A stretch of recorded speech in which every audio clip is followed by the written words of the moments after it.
నమస్కారం. వార్తా nine news కు స్వాగతం. ముందుగా వార్తల్లోని ముఖ్యాంశాలు.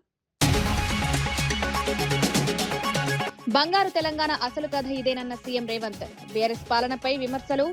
ఉద్యోగుల జీతాలు ఆలస్యంగా చెల్లించారని ఆరోపణ. కాంగ్రెస్ ప్రభుత్వం ఆర్థిక పరిస్థితిని క్రమబద్దీకరిస్తోందని వ్యాఖ్య. సంక్షేమం అభివృద్ధికి ప్రాధాన్యం.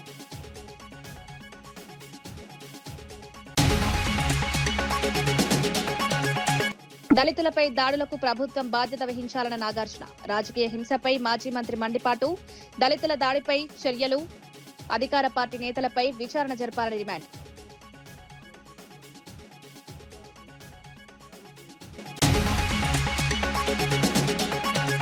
కాంగ్రెస్ పాలనపై రఘునందన్ రావు విమర్శలు. కాంగ్రెస్ కు పరిపాలన దృష్టి లేదని ఆరోపణ. హామీల అమలు చేయడంలో ప్రభుత్వ విఫలం. బీజేపీ అధికారంలోకి వస్తుందని ధీమా. గ్రామస్థాయిలో పార్టీని బలోపేతం.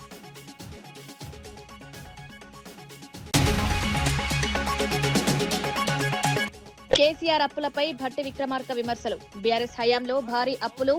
2.5 భారీ అప్పులు తీర్చాల్సి వచ్చిందని వ్యాఖ్య. ఆ నిధులు రైతులకు అభివృద్ధికి వినియోగించేలాగాలని వెల్లడి.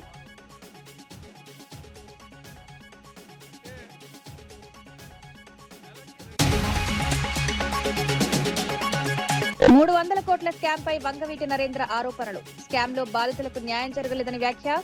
పోలీసులు అధికారులపై తీవ్ర ఆరోపణలు. సీఎం జోక్యం చేసుకుని విచారణ జరపాలని వెల్లడి. తప్పు చేసిన వారిపై కఠిన చర్యలు తీసుకోవాలని డిమాండ్. ముఖ్యమంత్రి రేవంత్ రెడ్డి బీఆర్ఎస్ పాలనపై తీవ్ర విమర్శలు చేశారు. బీఆర్ఎస్ హయాంలో రాష్ట్రానికి అప్పు లేవని చెప్పినా వాస్తవానికి ప్రభుత్వ ఉద్యోగుల జీతాలు కూడా వాయిదాల్లో చెల్లించే పరిస్థితి నెలకొందని ఆరోపించారు. దాదాపు 7 లక్షల మంది ఉద్యోగులు జీతాల కోసం ఎదురు చూడాల్సి వచ్చిందని పేర్కొన్నారు. ఇదే బీఆర్ఎస్ చెప్పిన బంగారు తెలంగాణ అసలు కథ అని విమర్శించారు. కాంగ్రెస్ ప్రభుత్వం అధికారంలోకి వచ్చిన తర్వాత ఆర్థిక పరిస్థితిని క్రమబద్దీకరిస్తూ ఉద్యోగులకు, రైతులకు సంక్షేమ పథకాలకు ప్రాధాన్యమిస్తోందన్నారు. ప్రజలకు ఇచ్చిన హామీల అమలుపై ప్రభుత్వం కట్టుబడి ఉందని, గత పాలనలో జరిగిన ఆర్థిక వ్యవస్థను సరిదిద్దుతూ అభివృద్ధి దిశగా ముందుకు సాగుతున్నామని సీఎం రేవంత్ రెడ్డి స్పష్టం చేశారు.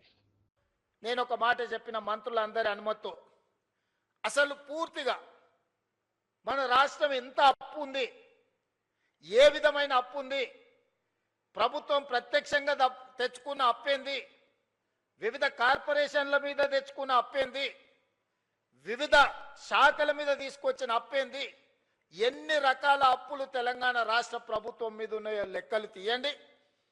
ఆర్థిక శాఖలో పనిచేస్తున్న అధికారులను పిలిచి కూర్చోబెట్టండి. ఒక శ్వేత పత్రాన్ని శాసనసభలో ప్రవేశపెట్టి తెలంగాణ ప్రజలకు పూర్తి వివరాలు అందిద్దామని మేము ప్రయత్నం చేసినాం. ఇక తవ్వుతున్న కొద్దీ గుట్టల కొద్దీ అప్పులు బయటపడ్డాయి. అప్పులే కాదు, అందిన కాడికల్లా చేబదులు తీసుకొచ్చి 7 తారీఖున నేను బాధ్యత తీసుకొని ఆఫీస్కి వచ్చి చీఫ్ సెక్రటరీ గారిని పిలిచి ఈ నెల మీ జీతం వచ్చిందా అని అడిగిన. మా జీతం ఎక్కడిది సార్, నెల చివరికి కానీ వచ్చే పరిస్థితి లేదు, అది కూడా ఇన్స్టాల్మెంట్లలో ఇస్తున్నారు సార్. వెనకటికి ఎప్పుడో మేము టీవో ఫ్రిడ్జో కొనుక్కునేది ఇన్స్టాల్మెంట్లలో, ఇప్పుడు మా ప్రభుత్వ ఉద్యోగులకు 7 లక్షల మందికి మాకు ఇన్స్టాల్మెంట్లలో జీతాలు ఇస్తున్నారని చెప్పిండు. అదేందా ధనిక రాష్ట్రం, ప్రభుత్వ ఉద్యోగులకు కూడా జీత భత్యాలు ఇవ్వలేని పరిస్థితి అంటే ఇది ఇయ్యాలిగా సార్, ఆయల్లటి నుంచి గిట్లనే ఉంది. మేము ప్రభుత్వ ఉద్యోగస్తులకు జీతాలు ఇవ్వలేని పరిస్థితుల్లో తెలంగాణ రాష్ట్రం ఉందని చీఫ్ సెక్రటరీ గారు చెప్పారు. ఇది వాస్తవం. మేడ్చల్ మల్కాజ్గిరి జిల్లా అంకుసాపూర్లో బీజేపీ రాష్ట్ర కార్యవర్గ సమావేశం ఘనంగా జరిగింది.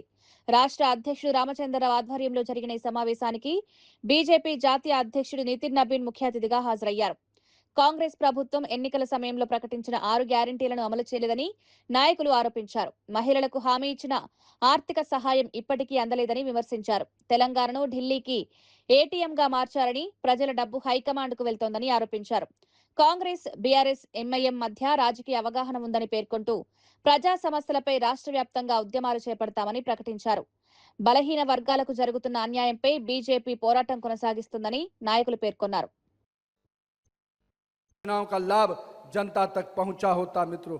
हाँ, ये अलग बात है, गारंटी के पोस्टर आज भी नजर आ रहे हैं, पर गारंटी जनता के बीच में नहीं पहुंची है, ये हमें जनता तक पहुंचाना है मित्रों। आज जब हम पूरे देश में जीएसटी का रिफॉर्म्स करते हैं और जीएसटी के रिफॉर्म्स के माध्यम से हम लोगों को एक सरल व्यवस्था उपस्थित देते हैं और देने का प्रयास करते हैं। हमने इनकम टैक्स के स्लैब को भी 12 लाख तक पहुंचाकर सामान्य लोगों को जीवन में खुशहाली लाने का हमने जो प्रयास किया। लेकिन मुझे दुख होता है कि तेलंगाना में एक ऐसी सरकार है जो अभी भी आरआर टैक्स के माध्यम से दिल्ली के दरबार को पैसा पहुंचाती है। और ये तेलंगाना का जो ये आरआर टैक्स है, इसको निश्चित रूप से तेलंगाना की जनता का जो मेहनत और परिश्रम का पैसा है वो आरआर टैक्स में नहीं जाएगा। हम उस सरकार को ही उखाड़ फेंकेंगे जो इस प्रकार के टैक्स के माध्यम से हमारे लोगों की शोषण करने का काम करता है। मित्रों, हम लोगों ने अपनी लड़ाई को तय कर लिया है। सड़क से लेकर सदन तक इस सरकार को घेरेंगे और इस सरकार की उल्टी गिनती निश्चित रूप से आज से ही शुरू हो गई है। मित्रों, भारतीय जनता पार्टी ये तय करेगी जितने पैसे का काम और कारनामे जो ये सरकार दिखा रही है उसका एक एक रुपये का हिसाब हमारा कार्यकर्ता लेगा।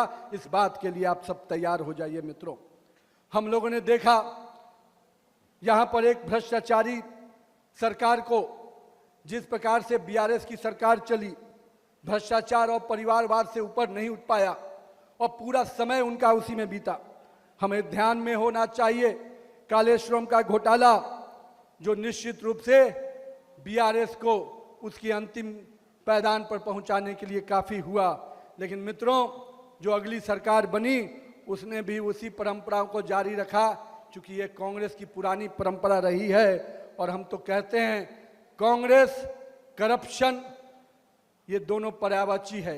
और मैं मानता हूं कि आज क्रिमिनलाइजेशन ऑफ पॉलिटिक्स भी कांग्रेस का पर्यायवाची बनते जा रहा है। मित्रों, जिस प्रकार से देश के टुकड़े करने वाले गैंग को, देश को नापाक इरादे को पहुंचाने वाले गैंग को जिस प्रकार से कांग्रेस का समर्थन मिलता है, मैं मानता हूं कांग्रेस करप्शन और क्रिमिनलाइजेशन ऑफ पॉलिटिक्स के लिए जानी जाएगी। मित्रों, और कहीं ना कहीं हाल ही में मुझे मालूम हुआ जो रिवर फ्रंट का नाम से, मूसी रिवर फ्रंट के नाम से जो एक योजना आई है, उसमें भी कांग्रेस ने अपनी परंपरा के तहत लूट का बाजार लगा दिया है। मित्रों, लेकिन हम आपके माध्यम से कांग्रेस की सरकार को स्पष्ट रूप से चेतावनी देते हैं कि जो पैसा आप यहाँ की जनता का पैसा, यहाँ के लोगों का मेहनत का पैसा आप राहुल गांधी के विदेश यात्रा में खर्च करते हैं, उसका हिसाब भारतीय जनता पार्टी का कार्यकर्ता लेगा।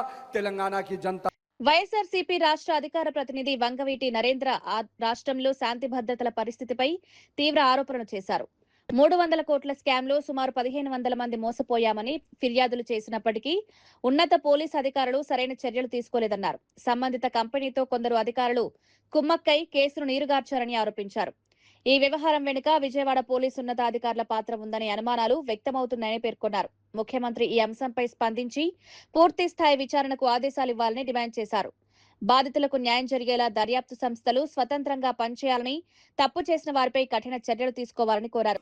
2 సంవత్సరాల పాటు సీసీ ఫుటేజెస్ ని భద్రపరచాలి అని చెప్పని ప్రతి పోలీస్ స్టేషన్ లో మనకి డైరెక్షన్స్ ఉన్నాయి. అదే మాయం చేశారు. మరి ఒక క్రాంతి కుమార్ కేసు గాని ఎక్కడా కూడా ఒక సిపి ప్రెస్ మీట్ పెట్టలేదు, డీజీపీ ప్రెస్ మీట్ పెట్టలేదు, హోం మంత్రి లేరు, కనీసం ముఖ్యమంత్రి కూడా ఎక్కడా ఈ లా అండ్ ఆర్డర్స్ జరుగుతున్నటువంటి అవకతవకల మీద స్పందించినటువంటి దాఖలాలు లేవు. గత సంవత్సరం జూన్లో 1500 మంది మోసపోయాము, ఒక కంపెనీలో మా యొక్క పెట్టుబడులు పెట్టి మాకు ఎక్కువ వడ్డీ రేట్లు ఇస్తామని చెప్పని మోసం చేసి ఇవాళ కంపెనీ బోర్డు తిప్పేసిందని చెప్పని కంప్లైంట్ ఇస్తే దాదాపు 300 కోట్ల స్కామ్ ఇది. ఆ కంప్లైంట్ మన పోలీస్ అధికారి, బెజవాడ పోలీస్ అధికారి దగ్గరికి వెళ్ళడం జరిగింది. ఆయన తనదైన స్టైల్లో వాళ్ళందరినీ పిలిపించి ఆ కంపెనీ యొక్క డైరెక్టర్ని వాళ్ళని పిలిపించి మాట్లాడారు, వివరించారు. తప్పనిసరిగా దీనికి సాక్ష్యాధారాలు ఉన్నాయి.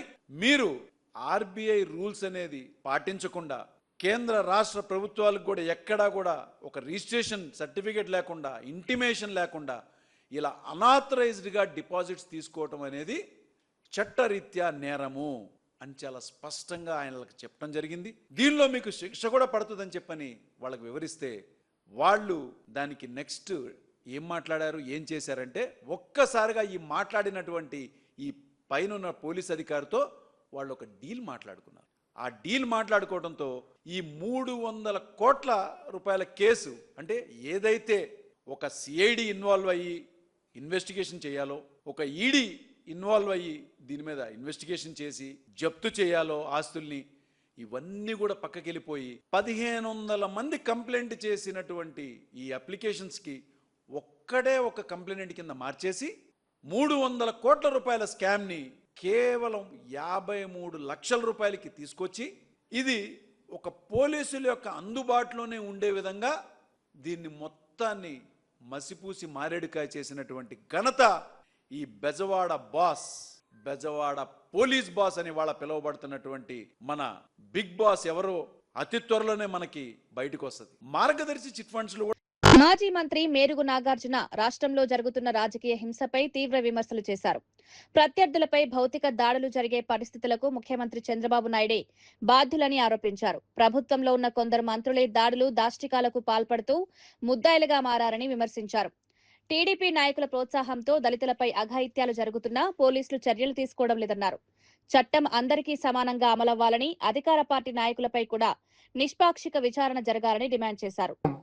కూటమి పాలనలో శాంతి భద్రతలు, దానికన్నా ముందు ఈ రాష్ట్రాన్ని, దేశాన్ని పరిపాలన చేయటానికి, ఈ వ్యవస్థను కాపాడటానికి రాజ్యాంగం ఎంత అవసరమో ఆ రాజ్యాంగానికి లోబడి ఏ పొలిటికల్ పార్టీ అయినా నడవాల్సిన పరిస్థితి ఉంది.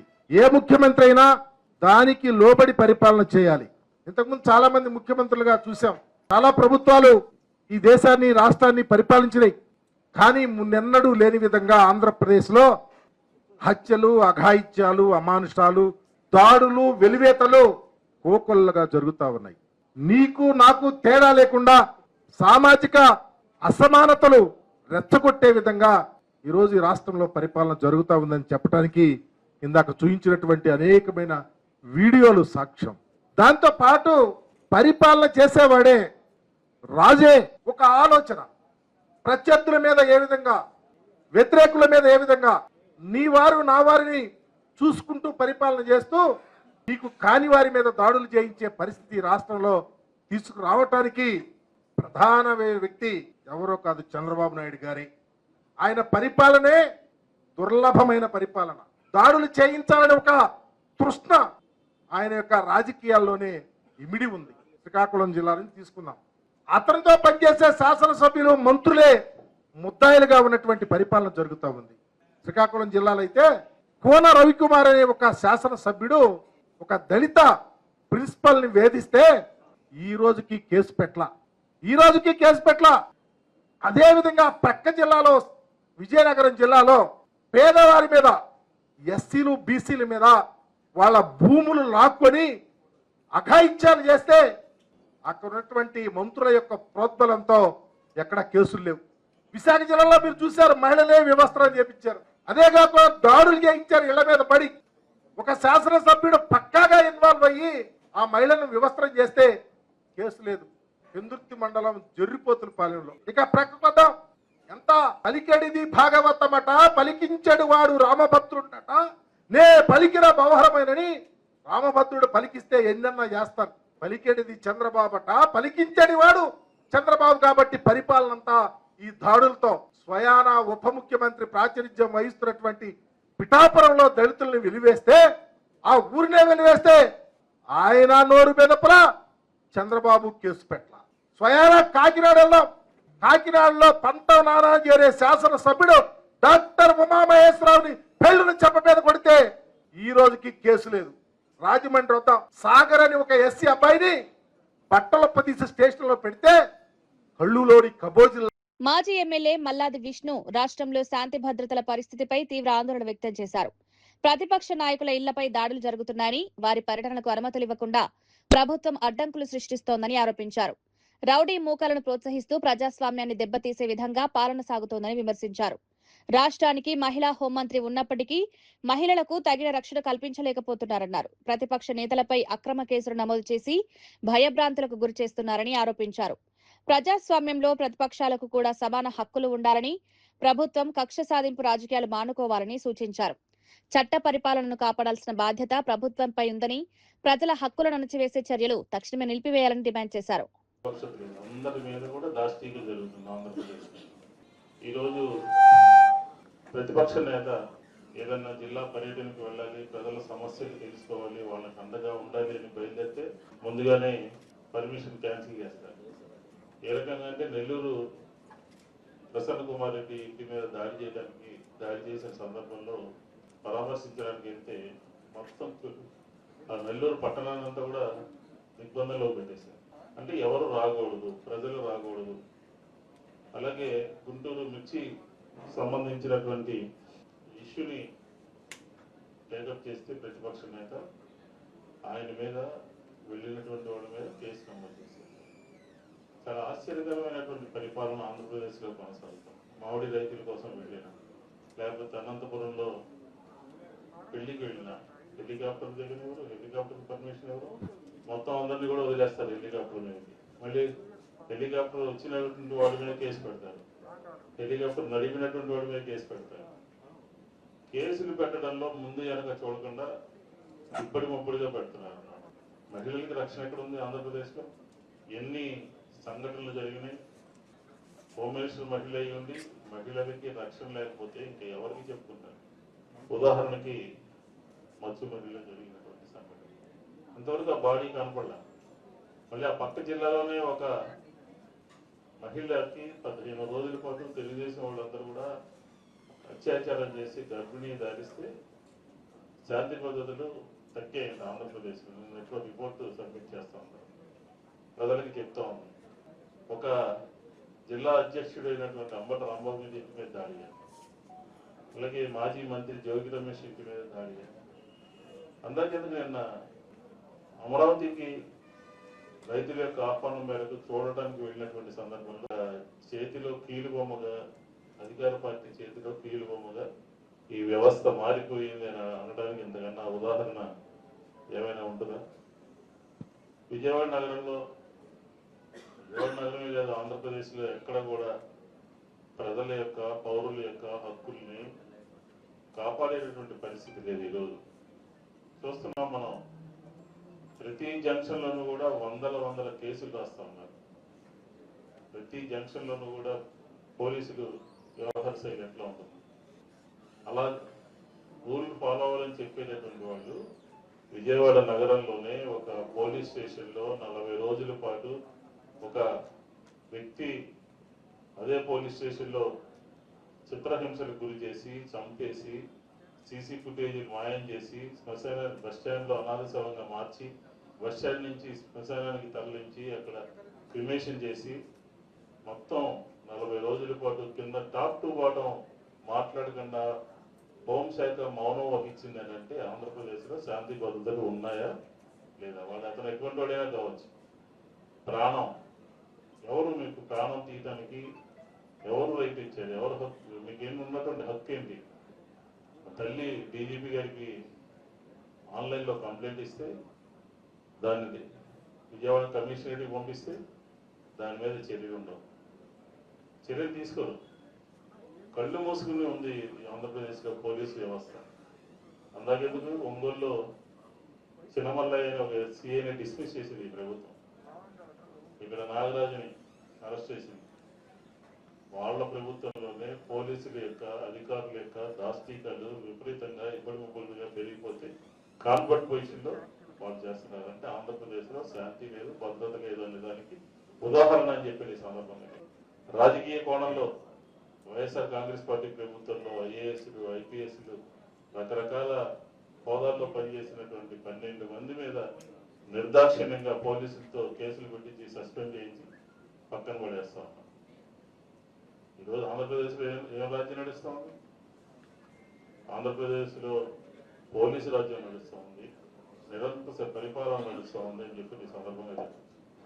కాబట్టి రోజు ఇక్కడ సమావేశమైనటువంటి వాళ్ళందరూ కూడా కూలంకషంగా ఈ ప్రభుత్వం మీద శాంతి భద్రతల వైఫల్యంలో ఒక ఛార్జ్షీట్ తయారు చేయాలని చెప్పిన కాకుమాన్ రాజశేఖర్ గారిని మేము సవినయంగా కోరుతాం.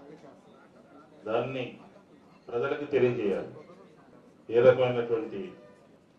అలాగే గంగమ్మ, గాదే సాయి కుమార్, అలాగే మన కోల్పో వెంకటేశ్వర గారికి సంబంధించిన క్రాంతి కుమార్ అన్ని చూసాం. కైకులూరులోనే ఎక్కడో భార్యాభర్త తగాదా, భార్యాభర్త తగాదంతా కూడా అతను కూడా నవీన్ కుమార్ అనుకుంటా పేరు, అతను కూడా ఆత్మహత్య చేసుకున్నాడు. నవీన్ ఎందుకు అంత ఎక్స్ట్రీమ్ గా మీరు వెళ్ళాలి? కేంద్ర మంత్రి బండి సంజయ్ చేసిన వ్యాఖ్యలకు తెలంగాణ మంత్రి పొన్నం ప్రభాకర్ ఘాటుగా స్పందించారు. రాష్ట్రంలో ఒక్క కార్పొరేటర్ కూడా లేని బీజేపీ వరంగల్ మేయర్ పదవిని ఎలా గెలుస్తామని చెప్తోందని ప్రశ్నించారు. కేంద్రంలో 12 ఏళ్లుగా అధికారంలో ఉన్న మోదీ ప్రభుత్వం తెలంగాణకు చేసిన అభివృద్ధి ఏమిటో ముందుగా ప్రజలకు వివరించాలని డిమాండ్ చేశారు. రాష్ట్ర ప్రభుత్వంపై విమర్శలు చేసే ముందు కేంద్ర ప్రభుత్వం ఇచ్చిన హామీల అమలు గురించి సమాధానం చెప్పాలన్నారు. తెలంగాణ అభివృద్ధికి కాంగ్రెస్ ప్రభుత్వం కట్టుబడి పనిచేస్తోందని, ప్రజల మద్దతు తమకే ఉందని పేర్కొన్నారు. హుస్నాబాద్ లో చూసినా అన్ని జాగాలు చూసినా కార్మికులు కూడా నేనేం అడుగుతున్నా, మా కార్పొరేషన్ కౌన్సిలర్లు కార్పొరేటర్లు అవసరంలే, మేము మేయర్ గెలుస్తాం అంటున్నది. ఎట్లా గెలుస్తారో నాకు అర్థం కాలే. మాకు మొత్తం కార్పొరేటర్ సీట్లు గెలవాలని మేము కోరుకుంటున్నాం. దానికి అనుగుణంగా వరంగల్, హనుమకొండ, కాజీపేటకు సంబంధించి అన్ని రకాల అభివృద్ధి కొరకు ముఖ్యమంత్రి గారు హైదరాబాద్ తర్వాత వరంగల్ అభివృద్ధి చేయాలనే తలంపుతోటి అనేక నిర్ణయాలు తీసుకుంటా ఉన్నాం. మీరు ప్రత్యక్షంగా చూస్తూ ఉన్నారు. ఇవాళ ఎయిర్పోర్ట్ కావచ్చు, అండర్ గ్రౌండ్ డ్రైనేజ్ కావచ్చు, స్మార్ట్ సిటీ కావచ్చు, డంప్ యార్డ్ కావచ్చు, హౌసింగ్ కావచ్చు, అక్కడ పడేటువంటి ఎడ్యుకేషన్ ఇన్స్టిట్యూషన్స్ కావచ్చు, అనేకమైనటువంటి ఇవాళ కార్యక్రమాలను కొనసాగించి ముందుకు పోతున్నటువంటి మేము 10 సంవత్సరాలు 12 ఏళ్ళు భారతీయ జనతా పార్టీ అధికారంలో ఉండి ఎన్నికల కొరకు వచ్చి ఇలా వరంగల్ మీటింగ్ పెడుతూ ఉన్నారు. జవాబు చెప్పమంటున్నా, ముక్కు భూమికి రాయాలంటున్నా. అసలు మీరు ఇవాళ తెలంగాణకు ఎరువులు రాకపోవడానికి కారణం మీరు కాదా అని అడుగుతా ఉన్నాం. తెలంగాణకు సంబంధించిన నిధులు రాకపోవడానికి మీరు కారణం కాదని అడుగుతున్నాం. టీపీసీసీ అధ్యక్షుడు మహేష్ కుమార్ గౌడ్ రైతు భరోసా పథకంపై ప్రతిపక్షాలు చేస్తున్న విమర్శలకు ఘాటుగా స్పందించారు. కాంగ్రెస్ ప్రభుత్వం రైతుల పక్షాన నిలబడి ఎన్నికల్లో ఇచ్చిన హామీలను అమలు చేస్తోందన్నారు. రైతులకు సన్నాల పంటకు బోనస్ అందించడంతో పాటు ఏకకాలంలో 2 లక్షల వరకు రుణమాఫీ చేసి చరిత్ర సృష్టించిందని పేర్కొన్నారు. రైతుల సంక్షేమానికి ప్రభుత్వం అత్యధిక ప్రాధాన్యమిస్తోందని, ప్రతిపక్షాలు వాస్తవాలను వక్రీకరిస్తూ ప్రజల్లో అపోహలు సృష్టిస్తున్నాయని విమర్శించారు. రైతుల అభ్యున్నతే కాంగ్రెస్ ప్రభుత్వ లక్ష్యమని, భవిష్యత్తులో కూడా వ్యవసాయ రంగాన్ని మరింత బలోపేతం చేసే కార్యక్రమాలు కొనసాగిస్తామని స్పష్టం చేశారు. 6,000 ఎకరం చొప్పున ప్రభుత్వం విడుదల చేస్తున్నటువంటి శుభ సందర్భం ఇది. ప్రతిపక్షాలు విమర్శలన్నీ కూడా తిప్పికొడుతూ మేము రైతుల పక్షాన ఉన్నాము, రైతుల కోసం ఈ ప్రభుత్వం, ఈ పార్టీ ఎంత దూరమైన పోతుంది అని చెప్పటం ఇవాళ జరుగుతున్నటువంటి కార్యక్రమం నిదర్శనం. ముఖ్యమంత్రి గారు వల్ల విడుదల చేస్తున్నటువంటి రైతు భరోసా రుణం కొన్ని లక్షల మందికి ఇది ఆర్థిక సాయం అందుతుంది. రైతుల సంక్షేమం కాంగ్రెస్ పార్టీ ధ్యేయం. రైతులు, కార్మికులు, నిరుద్యోగులు అందరి కోసం పనిచేస్తున్న పార్టీ కాంగ్రెస్ పార్టీ. దేశంలో ఎక్కడ లేని విధంగా సన్న బియ్యాల మీద బోనస్ ఇచ్చిన చరిత్ర కాంగ్రెస్ పార్టీది. ఏకకాలంలో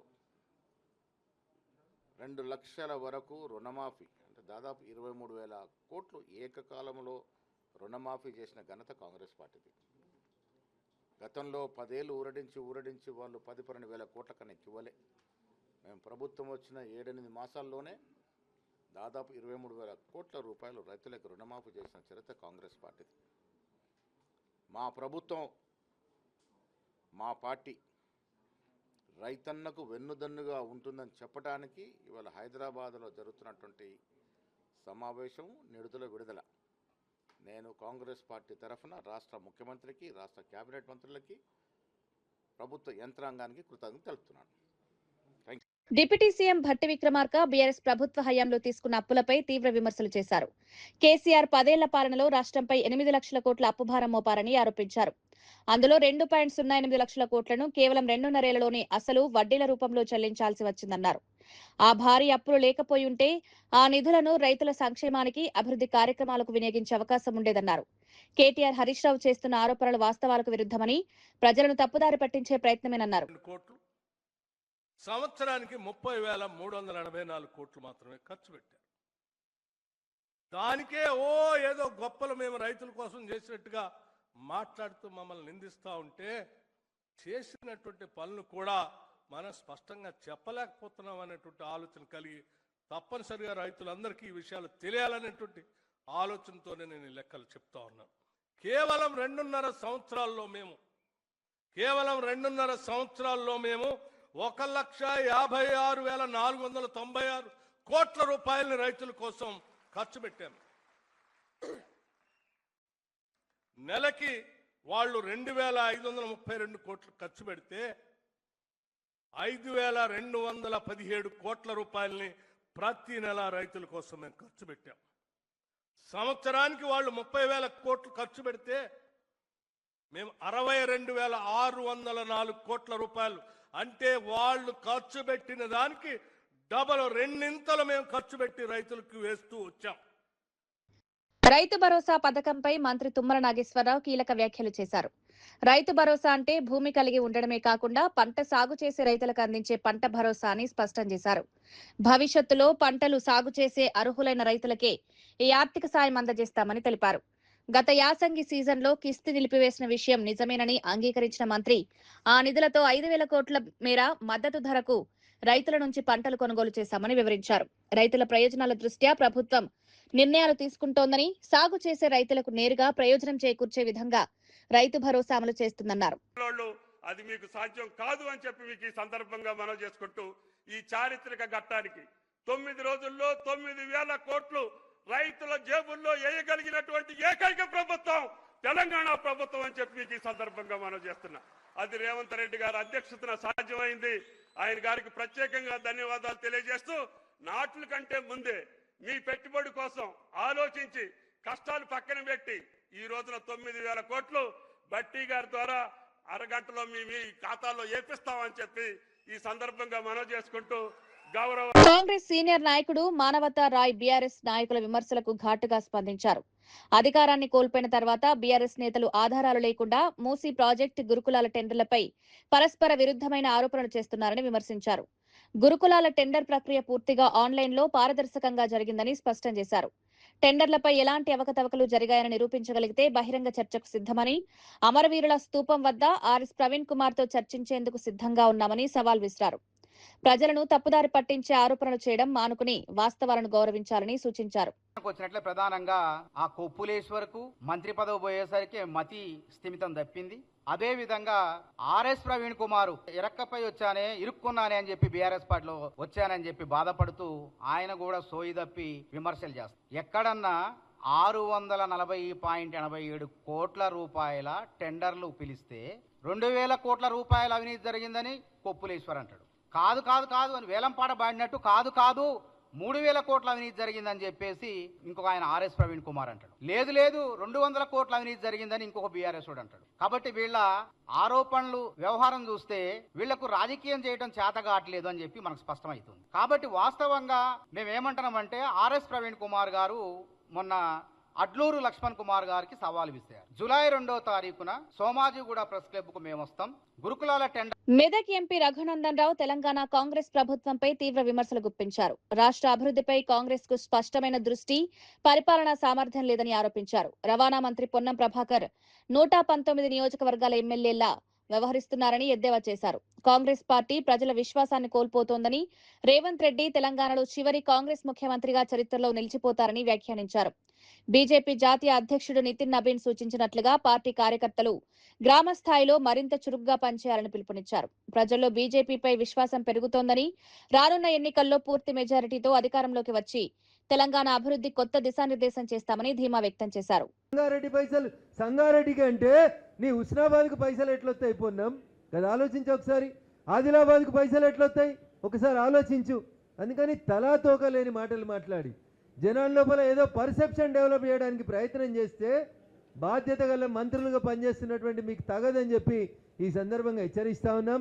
2 ఏళ్ల ముందే కాంగ్రెస్ వాళ్ళకి అర్థమవుతుంది వాళ్ళ పునాదులు కదులుతున్నాయని, కాంగ్రెస్కి రేవంత్ రెడ్డి గారు చివరి ముఖ్యమంత్రి అని, భవిష్యత్తులో మళ్ళీ ఒక 2 దశాబ్దాల దాకా కాంగ్రెస్ అనే పేరు తెలంగాణ రాష్ట్రంలో వినబడదని అర్థమైంది. కాబట్టి ఓ పక్కన విప్పులు, ఓ పక్కన మంత్రులు ఆగమై గాలి గత్తరకు తిరిగినట్టు తిరుగుతూ ఉన్నారు తప్ప వీళ్ళకు ఒక అవగాహన లేదు, వీళ్ళకు ఒక కంటింజెన్సీ ప్లాన్ లేదు.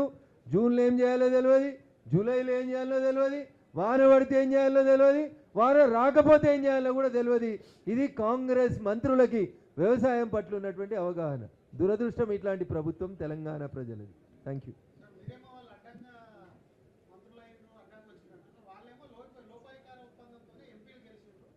లోపాయికార ఒప్పందం లేకపోతే అసలు ఎంపీలు కాదు కదా, ఎవరు గెలవరు, వీళ్ళు ఇక్కడ అధికారంలోకి వచ్చేది ప్రజల తీర్పును ప్రతిసారి తప్పు చేసి తప్పుగా దిగజార్చి మాట్లాడడం అనేది కాంగ్రెస్ పార్టీకి అలవాటు. కాంగ్రెస్ ఏ రోజు కూడా ప్రజా తీర్పును గౌరవించలేదు. గౌరవిస్తే ఈ దేశ తొలి ప్రధానిగా ఉన్న జవహర్లాల్ నెహ్రూ గారు ఇవాళ వాళ్ళ పక్కన కూర్చుంటున్నటువంటి కమ్యూనిస్టు ప్రభుత్వాన్ని ఆర్టికల్ 356 ఉపయోగించి మొట్టమొదటిసారి కూలదోయాడు. ఆడ నుంచి మొదలుకొంటే దేశ తొలి ప్రధాని జవహర్లాల్ నెహ్రూ గారు ఆర్టికల్ 356ను ఉపయోగించి కమ్యూనిస్టుల ప్రభుత్వాన్ని కూలదోసిన కాడి నుంచి ఆంధ్రప్రదేశ్లో ఎన్టీ రామారావు ప్రభుత్వాన్ని కూలదోసేదాకా 100 సార్లు ఈ దేశంలో ఇవి ఈనాటి వార్తా విశేషాలు. మరో బులెటిన్లో మళ్ళీ కలుద్దాం. నమస్కారం.